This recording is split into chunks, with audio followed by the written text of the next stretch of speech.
وقالوا ربنا عجل لنا قطنا قبل يوم الحساب۔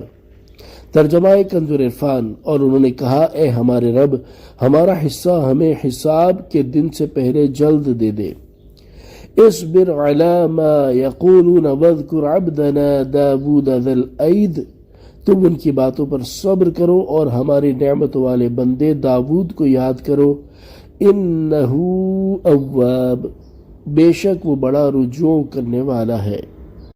تفسیر صراط الجنان۔ ان آیات کا خلاصہ یہ ہے کہ نضر بن حارث نے مذاق اڑانے کے طور پر کہا اے ہمارے رب، جہنم کے عذاب کا ہمارا حصہ ہمیں حساب کے دن سے پہلے دنیا میں ہی جلد دے دے۔ اس پر اللہ تعالیٰ نے اپنے حبیب صلی اللہ تعالیٰ علیہ وآلہ وسلم سے فرمایا کہ آپ ان کفار کی باتوں پر صبر کریں اور ان کی اذیتوں کو برداشت کریں۔ اس کے بعد فرمایا کہ ہمارے نعمت والے بندے حضرت داود علیہ السلام کو یاد کریں، بے شک وہ اپنے رب عز و جل کی طرف ہر حال میں رجوع کرنے والا ہے۔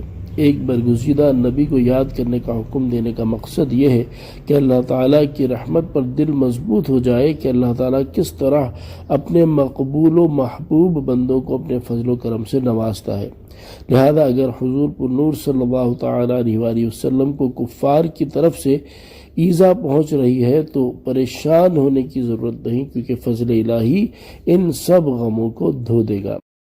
حضرت عبداللہ بن عباس رضی اللہ تعالیٰ عنہما فرماتے ہیں ذل عید سے مراد یہ ہے کہ حضرت داود علیہ السلام عبادت میں بہت قوت والے تھے۔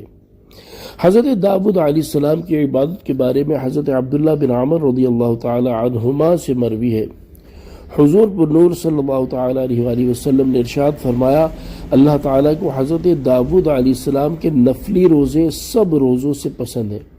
ان کا طریقہ یہ تھا کہ وہ ایک دن روزہ رکھتے اور ایک دن چھوڑ دیتے تھے۔ اللہ تعالیٰ کو حضرت داود علیہ السلام کی نفل نماز سب نمازوں سے پسند ہے۔ وہ آدھی رات تک سوتے، تہائی رات عبادت کرتے، پھر باقی چھٹا حصہ سوتے تھے، اور بعض اوقات اس طرح کرتے کہ ایک دن روزہ رکھتے، ایک دن افطار فرماتے اور رات کے پہلے نصف حصے میں عبادت کرتے، اس کے بعد رات کے ایک تہائی آرام فرماتے، پھر باقی چھٹا حصہ عبادت میں گزارتے۔ یہاں حضرت داود علیہ السلام کی عبادت کا حال بیان ہوا، اسی مناسبت سے یہاں تاجدار رسالت صلی اللہ تعالیٰ علیہ وآلہ وسلم کی عبادت میں سے نماز اور روزے کا حال بھی ملاحظہ ہو۔ چنانچہ علامہ عبد المصطفیٰ اعظمی رحمۃ اللہ تعالیٰ علیہ فرماتے ہیں اعلان نبوت سے قبل بھی آپ صلی اللہ تعالیٰ علیہ وآلہ وسلم غار حرا میں قیام و مراقبہ اور ذکر و فکر کے طور پر خدا عز و جل کی عبادت میں مصروف رہتے تھے۔ نزول وحی کے بعد ہی آپ کو نماز کا طریقہ بھی بتا دیا گیا۔ پھر شب معراج میں نماز پنجگانہ فرض ہوئی۔ حضور صلی اللہ تعالیٰ علیہ وآلہ وسلم نماز پنجگانہ کے علاوہ نماز اشراق، نماز چاشت، تحیت الوضو، تحیت المسجد، صلاۃ الاوابین وغیرہ سنن نوافل بھی ادا فرماتے تھے۔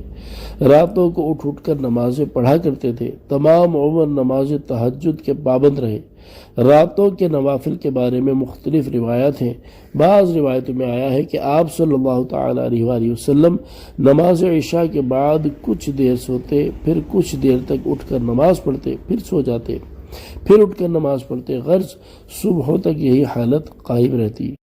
کبھی 2/3 رات گزر جانے کے بعد بیدار ہوتے اور صبح صادق تک نمازوں میں مشغول رہتے، کبھی نصف رات گزر جانے کے بعد بستر سے اٹھ جاتے اور پھر ساری رات بستر پر پیٹھ نہیں لگاتے تھے اور لمبی لمبی صورتیں نمازوں میں پڑھا کرتے۔ کبھی رکوع و سجود طویل ہوتا، کبھی قیام طویل ہوتا، کبھی 6 رکعت، کبھی 8 رکعت، کبھی اس سے کم، کبھی اس سے زیادہ۔ آخر عمر شریف میں کچھ رکعتیں کھڑے ہو کر، کچھ بیٹھ کر ادا فرماتے۔ نماز وتر، نماز تہجد کے ساتھ ادا فرماتے۔ رمضان شریف خصوصاً آخری عشرے میں آپ صلی اللہ تعالیٰ علیہ وآلہ وسلم کی عبادت بہت زیادہ بڑھ جاتی۔ آپ ساری رات بیدار رہتے اور اپنے ازواج مطہرات رضی اللہ تعالیٰ عنہن سے بے تعلق ہو جاتے تھے اور گھر والوں کو نمازوں کے لیے جگایا کرتے تھے اور عموماً اعتکاف فرماتے تھے۔ نمازوں کے ساتھ ساتھ کبھی کھڑے ہو کر، کبھی بیٹھ کر، کبھی سر بسجود ہو کر نہایت آہوزاری اور گریہ و بکا کے ساتھ گڑ گڑا کر راتوں میں دعائیں بھی مانگا کرتے۔ رمضان شریف میں حضرت جبریل علیہ السلام کے ساتھ قرآن عظیم کا دور بھی فرماتے اور تلاوت قرآن مجید کے ساتھ ساتھ طرح طرح کے مختلف دعاؤں کا ورد بھی فرماتے تھے، اور کبھی کبھی ساری رات نمازوں اور دعاؤں میں کھڑے رہتے، یہاں تک کہ پائے اقدس میں ورم آ جایا کرتا تھا۔ صلو علی الحبیب صلی اللہ تعالی علی محمد صلی اللہ تعالی علیہ وآلہ وسلم۔